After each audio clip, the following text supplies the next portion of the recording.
Miškininkas iš Indijos tapo leopardo jauniklio mama. Motinos netekusi mažylį vyras rado cukranendrių lauke besiribojančiame su jo darbovietė, Muturo rezervatu miškinga vietova Pietų Indijoje. Laikyti savo namuose leopardo jauniklį yra retai pasitaikanti galimybė, net kai visada esi taip arti gamtos.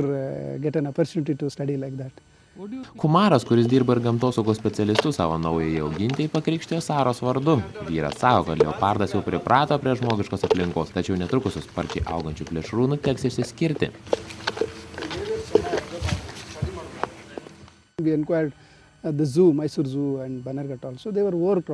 Mes domėjomės, ar zoologijos sode Banergatoje atsirastų gyvūnų vietos, tačiau tada vietos nebuvo.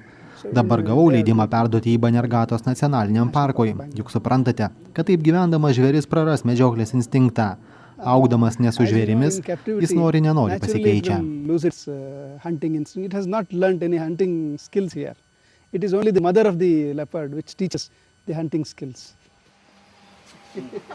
Miškininkas jau dabar baiminasi, kad leopardui gali būti sunku adaptuotis laukinėje gamtoje. Patekęs į džiunglės, gyvūnas gali tapti kitų žvėrių auka.